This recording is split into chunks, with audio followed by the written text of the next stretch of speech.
Il est 8h40 sur Sud Radio. Nous accueillons notre invité politique, le porte-parole du Rassemblement national et député de la Moselle, Laurent Jacobelli. Bonjour. Bonjour. La France n'a toujours qu'un gouvernement démissionnaire. Emmanuel Macron claque la porte au nouveau Front populaire. Il relance les consultations à partir d'aujourd'hui avec un certain nombre de partis, mais pas le vôtre. Vous nous direz pourquoi.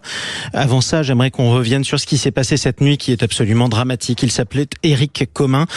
C'était un gendarme, il était adjudant, il avait 54 ans, marié, père de 2 enfants de 12 et 16 ans. Il a été percuté par un chauffard qui a refusé d'obtempérer et il est mort. J'imagine que vous commencerez par un hommage à la gendarmerie nationale. Oui, à la gendarmerie nationale, bien évidemment, à la police aussi, à tous ceux qui portent l'uniforme et qui, le matin en se levant, savent qu'ils vont risquer leur vie pour défendre les Françaises et les Français.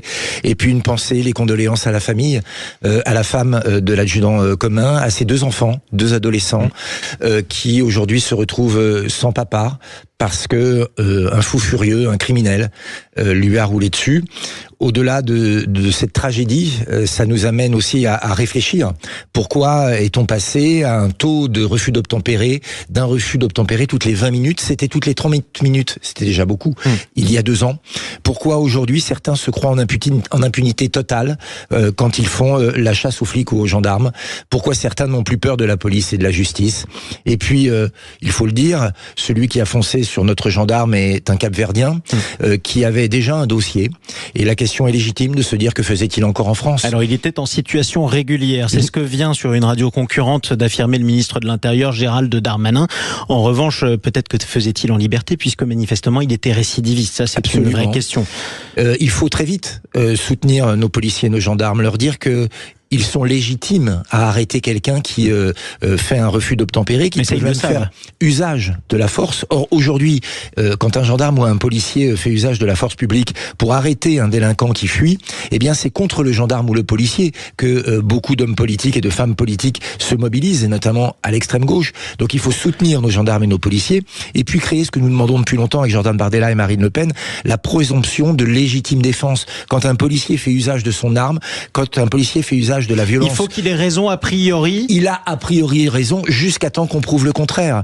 Évidemment, il faut encadrer le travail. Du tir, si la personne qui est touchée par le tir n'est plus là pour en parler, comment pourra-t-elle prouver le contraire? Ça fait partie du débat aussi. Oui, non, mais ça fait partie du débat. Vous savez qu'on est en France, un des pays qui contrôle le plus nos gendarmes et nos policiers, et c'est très bien parce que ça crée une confiance. Mais en revanche, il ne faut pas que pendant la période de l'enquête, il y ait, comme on a pu le voir, des émeutes prenant pour postulat que la police tue, avec des députés en écharpe qui applaudissent quand la foule scande « tout le monde déteste la police ». Il faut donc inverser aujourd'hui. Il faut que les voyous et les criminels soient pourchassés, que la police et les gendarmes soient soutenus. Mais alors mettons-nous justement dans la situation des forces de l'ordre qui ont peu de temps pour réagir et pour prendre une décision alors que chaque seconde compte.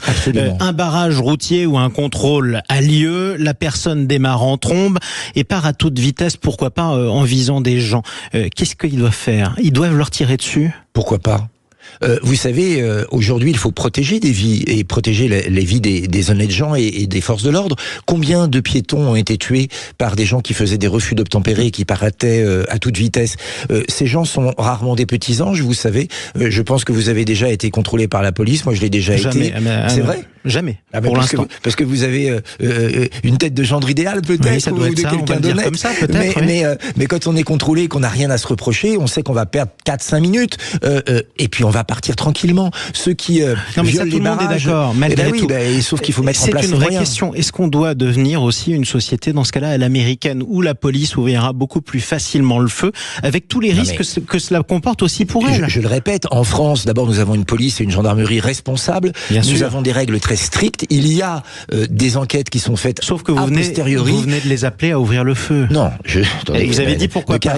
Pourquoi pas quand le cas, je vous laisse le préciser, quand le cas l'impose, quand il y a un véritable danger pour la vie d'autrui et pour la sécurité publique. Aujourd'hui, on a mis nos gendarmes et nos policiers dans une situation telle qu'ils ont parfois peur, ils ont la trouille d'utiliser la force publique, tout simplement par peur de ce qui va leur arriver après, des années de procès, des années de jugement, des années de mise sur le côté, pour que peut-être à la fin on reconnaisse qu'ils avaient raison. Donc 2 choses, les soutenir, principe de légitime défense pour les policiers, évidemment pas de tir à vue sans prétexte, simplement l'usage de la force publique qui est réservé aux gendarmes aux policiers, doit pouvoir intervenir s'il y a un cas de force majeure et s'il s'agit de préserver la vie de citoyennes et de citoyens. En cette matinée si tragique pour les forces de l'ordre françaises, celui qui est sur le front, c'est le ministre démissionnaire de l'Intérieur, Gérald Darmanin. Est-ce que, paradoxalement, vous n'êtes pas soulagé d'avoir un ministre, certes démissionnaire, mais expérimenté pour gérer une affaire pareille? Non mais attendez, que le ministre Darmanin fasse son travail, c'est quand même la moindre des choses, c'est ce qu'on attend de lui. Espérons qu'il le fasse en effet. Si on devait faire un bilan de l'action de monsieur Darmanin, c'est beaucoup de com, peu de résultats. Beaucoup de com, c'est vrai, il est sur les plateaux de télévision à chaque fois qu'il se passe quelque chose, il est sur le lieu du crime ou de l'incident quand il se passe quelque chose, il est sur les réseaux sociaux.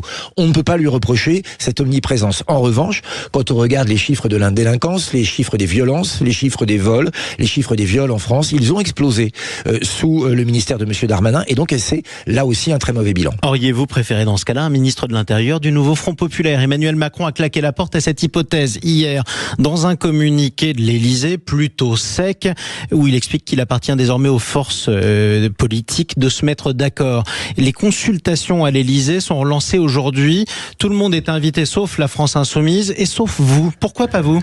Ah bah écoutez, il faut poser la question au président de la République. Est-ce que vous regrettez de ne pas y retourner? Bon, écoutez, si c'est pour dire la même chose qu'hier, dans ce cas-là, vous le remerciez. Avec un oui, on gagne du temps. On a gagné du temps. On gagne du temps. Pendant ce temps-là, nous on réfléchit à des mesures pour le pouvoir d'achat, pour plus de sécurité et pour moins d'immigration, qui sont les sujets qui inquiètent les Français. Sauf que vous ne serez pas au gouvernement. Eh bien, oui, on ne sera pas au gouvernement, mais nous avons la chance d'avoir eu un leader dans cette opération qui s'appelle Jordan Bardella et qui a dit, moi, si j'ai pas la majorité, je n'irai pas, parce que il avait prévu ce qui se passe aujourd'hui, c'est-à-dire une France devenue ingouvernable à cause d'Emmanuel Macron. Dans ce cas-là, c'est à ceux qui ont la majorité, si je vous suis, d'y aller. Qui a la majorité aujourd'hui? Personne. Dans ce cas-là, il faut bien trouver une majorité ou nommer un gouvernement. Mais laissons faire Emmanuel Macron, qui, je crois... Ça vous arrange? Non, rien ne nous arrange. Vous savez, si. voir la France... Bah non. Vous le dites avec gourmandise. Je ne le dis pas avec gourmandise. Je dis simplement que Emmanuel Macron a voulu le chaos. Il a le chaos, il gère le chaos. Emmanuel Macron n'envisage comme alternance à lui-même que le chaos, pour montrer aux Français que sans lui, il n'y a pas d'alternative. Qu'est-ce qui s'est passé entre les deux tours des législatives? Il a vu qu'il y allait avoir une alternance, il a vu que le Rassemblement national allait avoir la majorité. Alors il a poussé à l'alliance complètement improbable de l'extrême gauche, du centre et de la droite. Le parti unique contre la voix du peuple. Ce sont aussi les Français qui ont voté contre le Rassemblement national, la majorité. Exceptionnelle.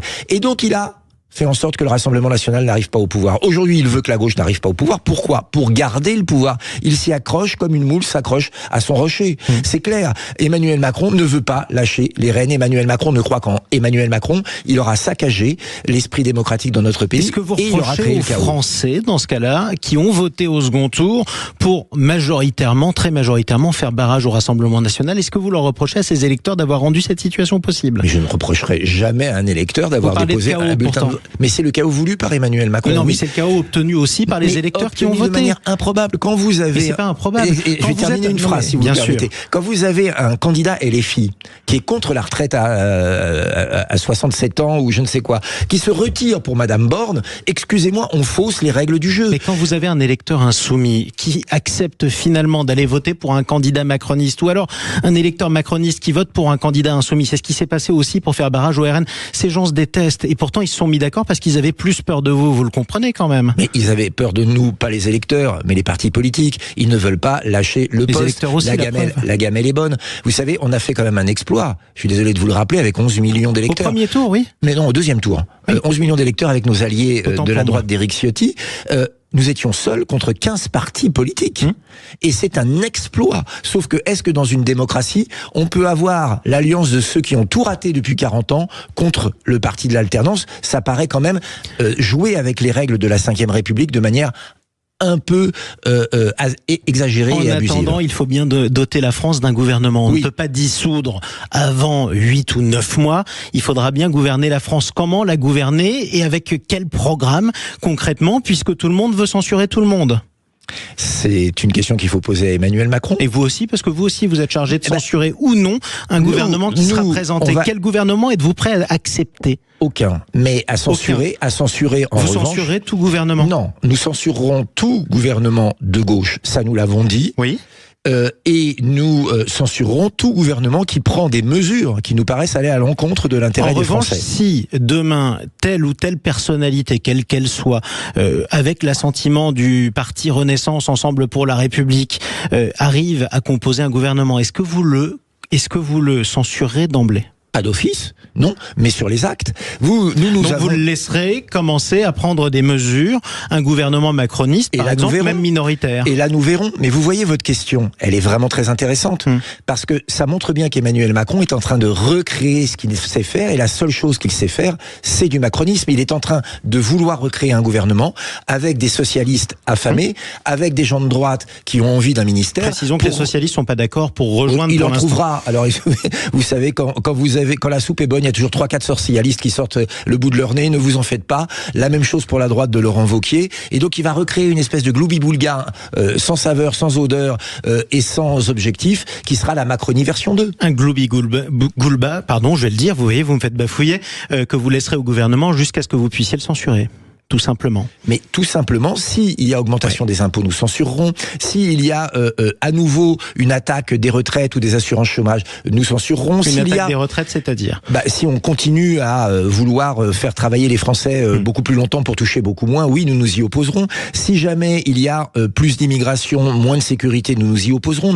Nous avons... Ça fait beaucoup de raisons de censure quand même. Mais nous verrons bien. Oui. Moi, je ne suis pas cartomancien. Non, mais... et je ne suis pas dans la tête d'Emmanuel Macron. Vous dressez une liste de conditions difficilement acceptable pour les autres partis. Nous sommes premier parti de France. Les Français ont voté pour nous pour 3 choses principales. Plus de sécurité, moins d'immigration, plus de pouvoir d'achat. Ce sont les 3 objectifs que nous aurons en tête. Est-ce que vous pensez qu'on est en train de retourner à la 4e République avec des gouvernements qui tiendront 3 semaines avant qu'à chaque fois ils soient censurés par d'autres forces politiques ? Oh, il y a le risque, oui, en effet, c'est le chaos. Et ça ne vous dérange pas ? Ça nous dérange que Emmanuel Macron ait voulu cela. Mais maintenant je dis aux Français, soyez patients, parce que dans un an, probablement, il y aura de nouvelles législatives, mais surtout, il y a d'autres moyens de gouverner.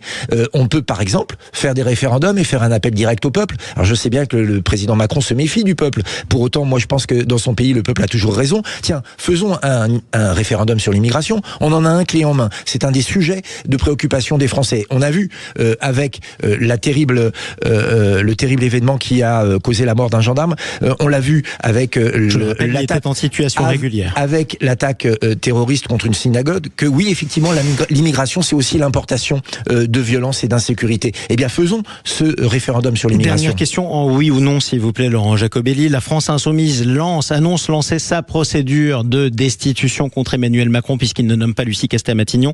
Est-ce que vous soutiendrez finalement cette procédure ou pas ? Probablement non, puisqu'elle n'a aucune chance de réussir. Vous savez, on n'est pas là pour faire de la comédie, on n'est pas là pour faire du cirque. On est là pour protéger et défendre les Français. Merci. Laurent Jacobelli, député de la Moselle, porte-parole du Rassemblement national. À suivre sur Sud Radio. Petite pause, évidemment, après ce champ de bataille politique. On va visiter notre beau pays. Ce sera avec Xavier Louis. À tout de suite.